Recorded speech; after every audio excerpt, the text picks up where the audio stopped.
leverage this. So it's my great pleasure to bring up an extremely successful person from EDP 2013, Jorge Cortell.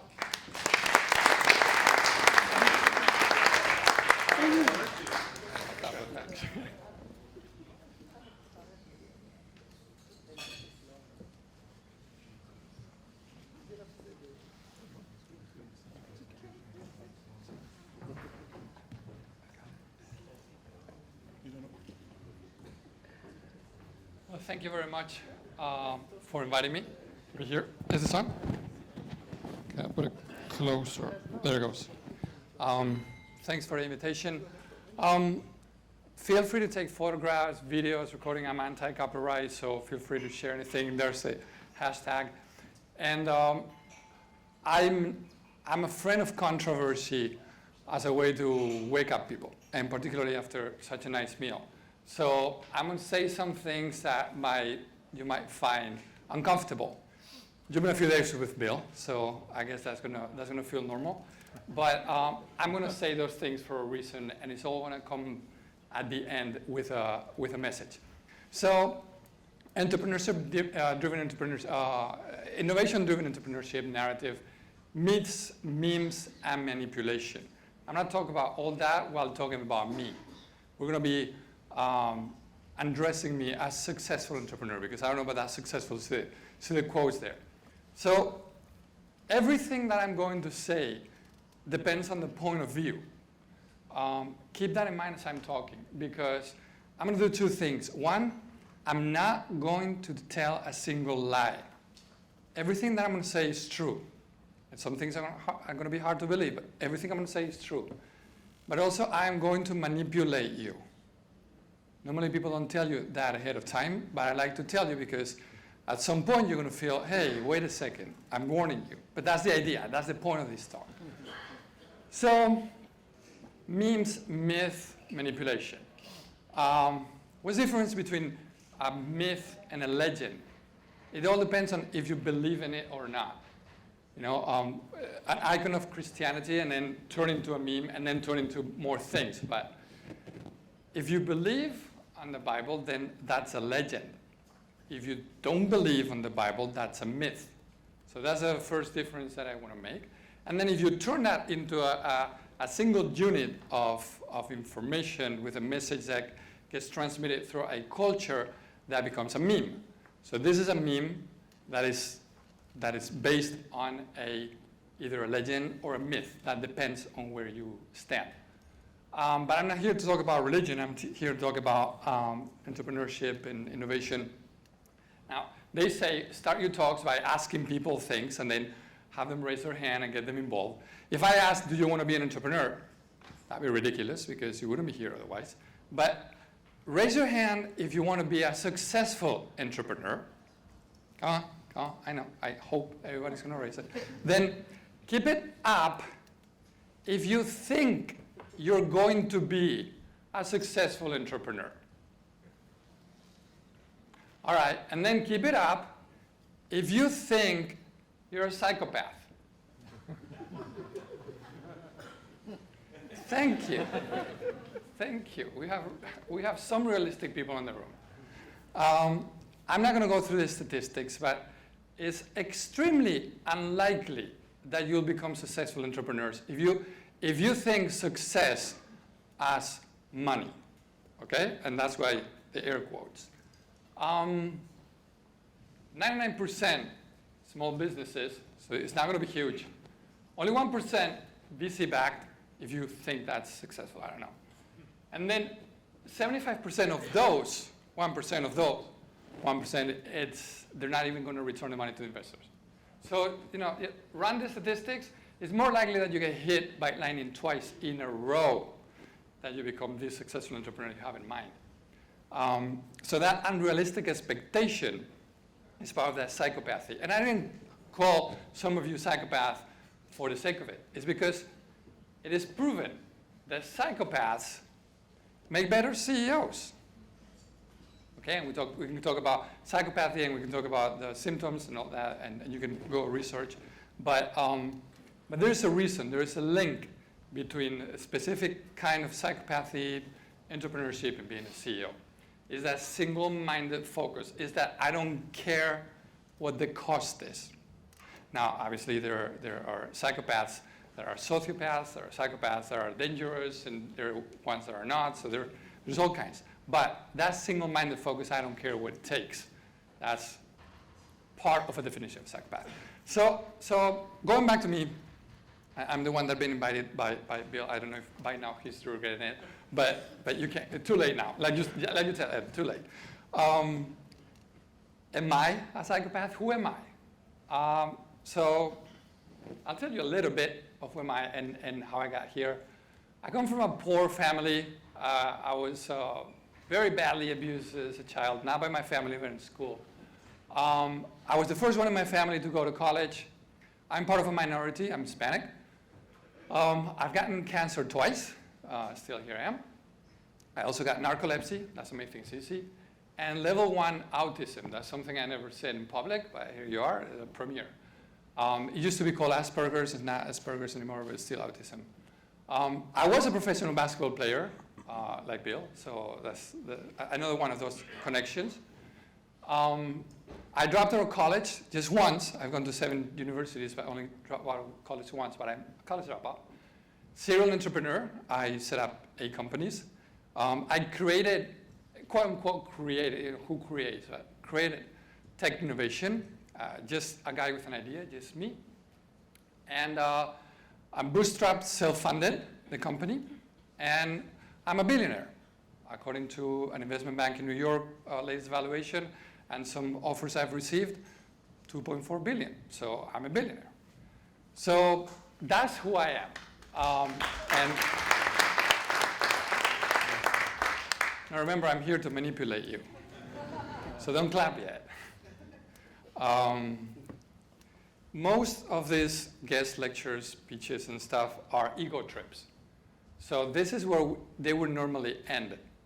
You're like, oh, here's the success, and it's been awesome. It's been hard, but now it's awesome, and you guys can do it. Survival bias, don't mention it, but it's all good. That's crap. Truly, truly crap. And it's crap on purpose, and there's a reason for manipulation. But let me walk you through it. How did I get here? It's important to understand the manipulation I'm mentioning. So I was a basketball player in college in the United States, and then I got drafted in the professional league in Spain. There's Valencian people here, so you know, Pamesa Valencia, ACB. That was 1993. I had the shortest career in history. 3 preseason games with a contract ready, and both my knees busted at the same time. So I was a professional basketball player, but can you really consider it professional if you like only make it to the preseason? Okay. Anyways, 12 surgeries later, doctors tell me you're never going to walk again. You don't tell me you can't do this. So I am walking. No skiing, but no basketball, but I'm walking. So I had to reinvent myself. Can't play basketball anymore. What am I going to do? Basketball was my life. So I went back to school and started a few companies, and also went into teaching. I love teaching. So I was teaching at the Polytechnic University of Valencia. I was teaching intellectual property, innovation, all that. And I've always been against copyright, against patents. Pro-innovation, quick innovation. Value, it's not in the piece of paper. So I was researching the law, and I saw that US law was different from Spanish law and copyright. In Spain, it was legal at the time, P2P networks, sharing, and stuff. So I said, I'm going to give a lecture on this. Long story short, you can research it online. The dean of the university forced me to leave the university. Tried to prevent the talk and forced me out. Journalists later found out that Motion Picture Association of America and the Recording Industry Association of America pressured the dean of the university to not let me speak. That, outrageous as it is, and blah, blah, blah, blah, that got me thinking. Why are those people so violently against anybody questioning how things are done? Why can't you go on a stage and say, you know what, there are other things of doing this. There are other business models. So, of course, that propelled me into a single direction, which is, I'm going to put my money where my mouth is. I'm going to stop lecturing, I'm going to show them with money, which is the only language they speak, that what they're saying is not true. You can have free while making money. So I set up, for example, a music production company with a famous rock star, and the music was free. You could download it for free on the internet.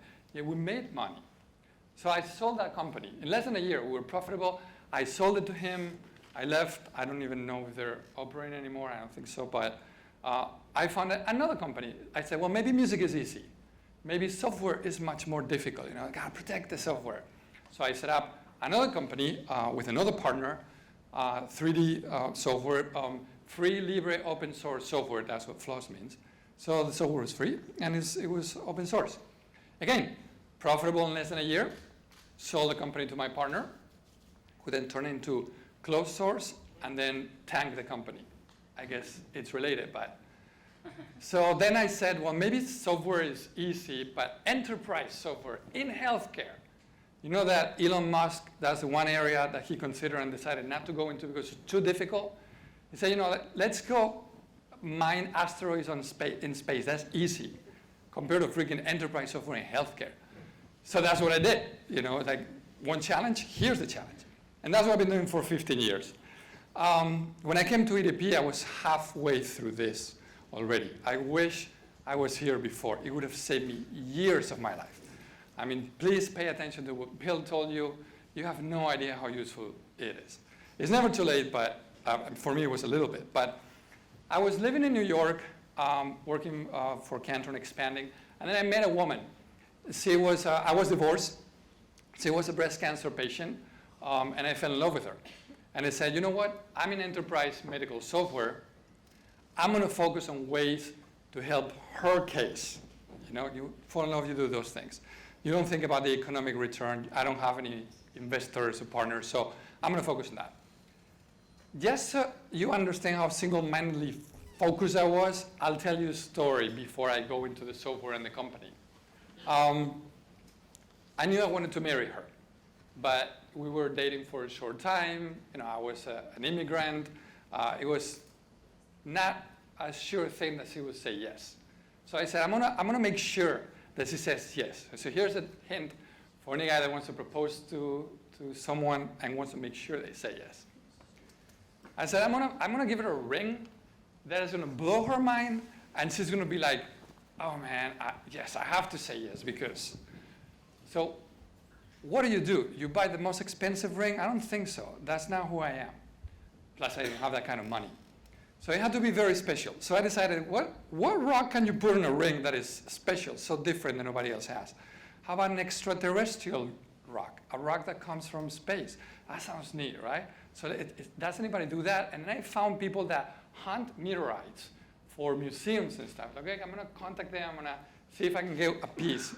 So I contacted one of those guys, and he says, what do you want? Like, I want to put it in a ring.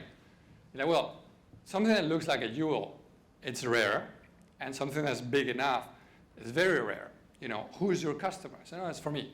If you're calling directly, you don't have the money. Now, this is for museums, and people are very, very rich. So we're not even going to discuss the price. And I said, you don't tell me no. So what can I provide that is of equal value to a rock that is extremely valuable? What can I do? Software, technology, that's my world. So I'm going to create a program that helps him hunt down meteorites before they fall onto Earth, because it turns out nobody done that. So I hacked into the NASA and European Space Agency's databases of near-Earth objects, created the program, and told them, okay, let me show you the program. If you think it's worth it, may I have the rock? He said, not only are you going to have the rock, I'm going to have it cut and mounted for you. So I guess it was valuable. So I proposed as the rock, as the software, and she said yes. I'm relieved. Then something happened. They didn't mount the rock well. And one day, while on a trip in London, the rock fell. We lost it. Whomever found it probably has no idea what it is. It's worth a lot of money, but oh well. She was devastated, emotional value of it. So I couldn't afford insurance. That's how much it cost. So I said, okay, I'm going to replace it. But I got to replace it with something special. What can be more special than a space rock? Okay, this time I'm going to get it myself. And if I've gone all the way up, now I'm going to go all the way down. So I went to Iceland, went into a volcano, a live volcano, as far as the human body can resist without melting. That was bad because it's very cold outside and it gets really hot inside. It was crazy. And I got lava. And then I took that lava to a jewelry maker and made her the second ring. Now she doesn't wear it. She keeps it at home for fear. But that's just a couple of anecdotes to tell you how single-mindedly focused I am. You know, how if I want to achieve something, I will. And that is a quality that most people think is good in entrepreneurs. I don't know that it is. I know that it's good for your life. But that's who I am. We were mentioning who I am. So I did the same with software. I said, she has cancer. She's being treated at 2 top institutions in New York, and they cannot decide if it's a recurrence, if it's not, if it's genetic, why the medication is not working, why the surgery was not efficient. So I met with these doctors, and I said, you give me a list of all the reasons why you cannot be 100% sure of this, and that. And they gave me a huge list.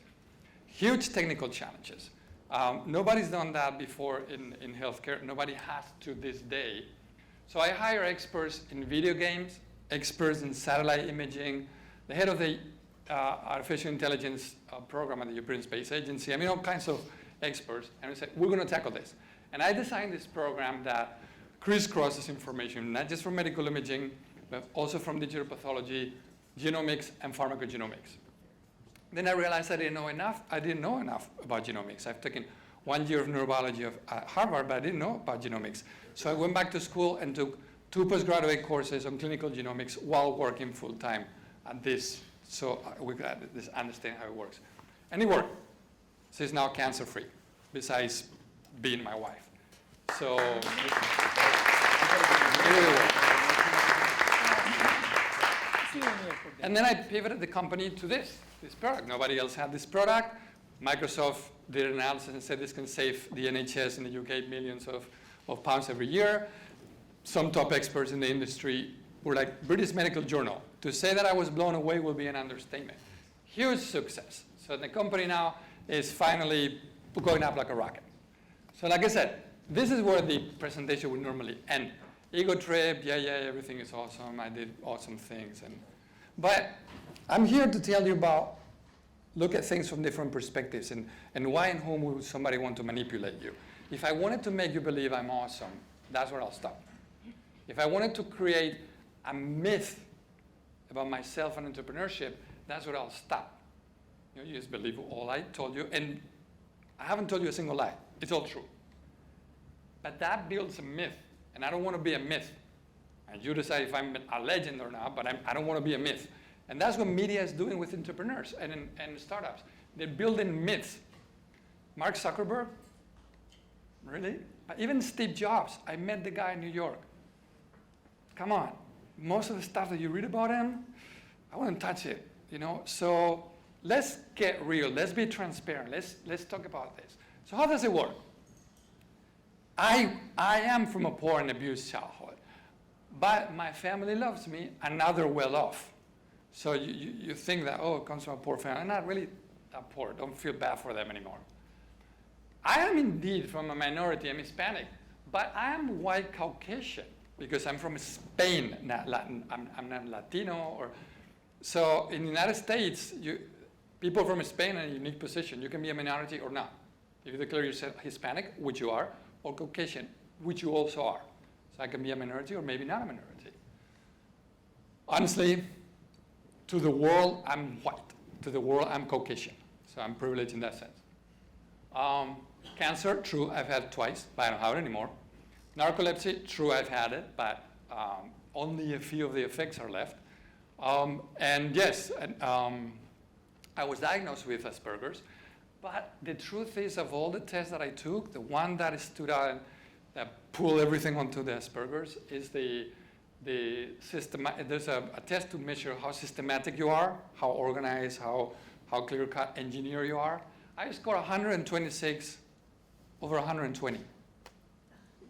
I broke the test. There's something different in my brain. But I'm not your typical, autism person who has difficulty communicating or going to be standing here or has difficulty socializing or empathizing. So I didn't lie, but I manipulated the statistics to make it look like. Like I said, I only played 3 preseason games in the Spanish professional league. I signed in 7 universities. So I'm a college dropout, but not really. I'm a serial entrepreneur, but of the 8 companies, 7 didn't lose any money, but didn't make any return from me. They sold those companies to build the next one. What I got was only enough to start the next one. So serial entrepreneur, but what to show for it? This one, right now, I can show something. Created a tech innovation, but it was based on open source projects. So I was standing on the shoulders of giants. I'm not just a guy with an idea. I have an awesome team that works with me. But I'm also one of the top 10% coders in the world. I'm not just a guy with an idea. And yes, I'm bootstrapped and self-funded. But $3 million were loaned to me from my dad. How many people can say, hey, Dad, can you loan me $3 million? That's the kind of stuff they don't tell you. Almost all those entrepreneurs that raise billions and sell their companies for billions and all that, their parents work at VC firms. Their parents are rich bankers. Their uncles been there before. And by the way, I'm a billionaire only in paper until somebody writes a check, does a valuation and an offer, but I don't have the money in my bank. Doesn't mean that I've had it easy. Well, I've had it easier because I'm white. I've had it easy because my dad loaned me a ton of money, of course. But that doesn't mean that it didn't take a lot of effort. In the last 7 years, which is the only time that I've been checking and keeping count, I've been around the earth 32 times. I've been back to the moon and back distance-wise 3.3 times. I've flown 780,000 miles to 95 different airports, to 42 different countries. I've sent over 120,000 work emails to or from 25,000 people, conversations. I cracked 4 teeth. Some people get their stress in their heart, some people in the stomach. I get it in my jaw, so I cracked 4 of my teeth, and I've gone through 2 divorces. My wife, the one that I told you about, still my wife. I'm incredibly lucky. We're so in love, and it's so wonderful. We've been married for years now. But before that, I went through 2 divorces because of this. And then there's also an element of luck. I was talking before with someone about luck. In 15 years, a lot of things happen. I've had these situations. Sign a contract with a Japanese customer, hospitals, remember? And then something happens. Earthquake knocks down the hospital. Well, that happens. Go back to Japan, find a new customer, sign a new contract with a new hospital. That hospital happened to be the Fukushima hospital. But that happens, and then you get a huge offer from a huge company that wants to buy you right away, and you're like, awesome. The CEO makes the decision. You set up the meeting. All the paperwork is ready. The day before, the CEO has a heart attack and dies. Okay, that happens, I guess. And then there's floods, and then there's the huge volcano that interrupted flying over Europe for over a week, in which several high-profile meetings were canceled or postponed and never rescheduled. And then you have when half of your team get the entrepreneur bug and say, we're going to start a new company. Don't worry, boss, we're not going to compete with you. I said, I don't care if you compete with me, but really? Half of you at the same time are leaving me here? That will knock down any company. And when you see the numbers of my company, you can see it in the graph going, boom. Now we're back up, but those things do happen. So, when you're thinking about the myth and the legend, there's also a component of luck, but there's also a component of who surrounds you, who helps you. Sometimes you know, sometimes you don't. And that's what I want the rest of this talk to be about. I am sure you know that the game is rigged. If you ever played Monopoly, it's not a joke. Monopoly is a game about monopoly. And it's always the end game of capitalism. Always. Talk to any economist, they'll tell you. The problem is when. But it will happen because that's how it works. And if you don't believe it, there's a URL there. Brewster Kahle made a very interesting post and game that you can play with a coin. And it demonstrates there's no way out, because that's the basis of capitalism, is the difference between supply and demand. There's an equality. Without it, there's no capitalism. But if there's the supply and demand, and the difference keeps growing to grow the